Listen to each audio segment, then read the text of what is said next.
You know, in Sleeping Beauty, you know, Sleeping Beauty goes to sleep.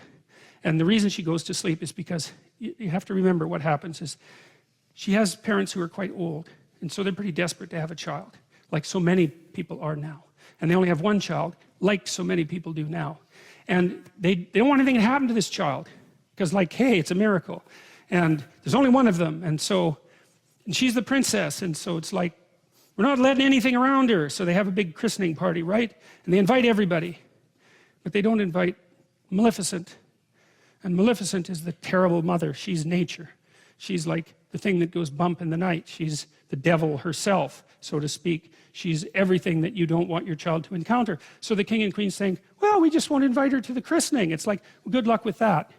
That's an Oedipal story, right? The Oedipal mother is the mother who devours her child by refusing, by overprotecting him or her, so that instead of being strengthened by an encounter with the terrible world, they're weakened by too much protection, and then when they're let out into the world, they cannot live. And that's the story of Sleeping Beauty, and that's what the king and queen do. And they apologize to Maleficent when she first shows up and say, well, you know, they have a bunch of half-witted excuses why they don't invite her. We forgot. It's like, I don't think so. You know, you don't forget something like that.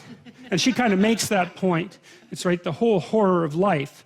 You don't forget about that when you have a child, that's for sure. You might wish that it would stay at bay, but you do not forget about it. The question is, do you invite it to the party? And the answer is, it bloody well depends how unconscious you want your child to be.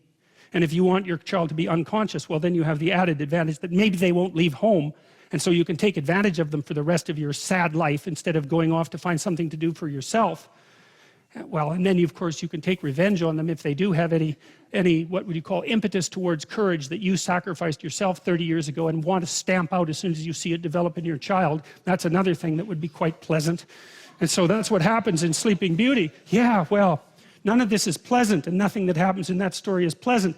So Sleeping Beauty, she's naive as hell. They put her out in the forest and have her raised by these three like goody two-shoes fairies that are also completely devoid of any real potency and power, right? There's nothing maleficent about them.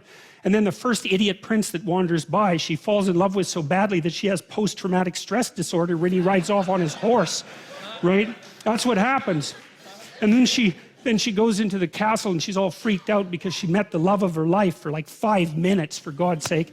And you know, that's when the spinning wheel, that's the wheel of fate, pops up and she pricks her finger, right?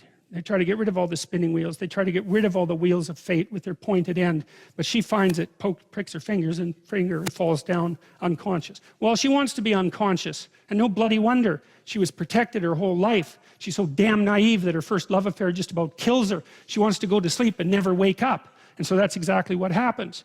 And then she has to wait for the prince to come and rescue her. Well, you think, how sexist can you get, that story?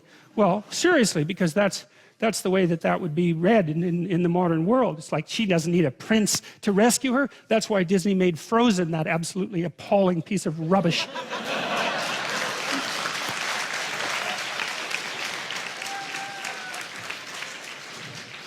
So, you know, you can say, well, the princess doesn't need a prince to rescue her, but you know, that's a boneheaded way of looking at the story, because the prince isn't just a man who's coming to rescue the woman. And believe me, he's got his own problems, right? He's got a whole goddamn dragon he has to contend with.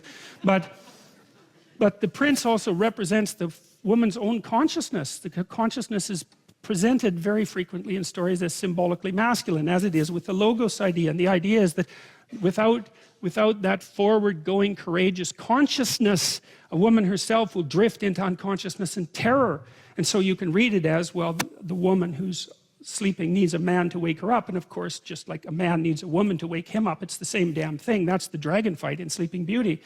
But it's also the case that if she's only unconscious, all she can do is lay there and sleep, like the sleep of the naive and damned. She has to wake herself up and bring her own consciousness, her own masculine consciousness into the forefront so that she can survive in the world.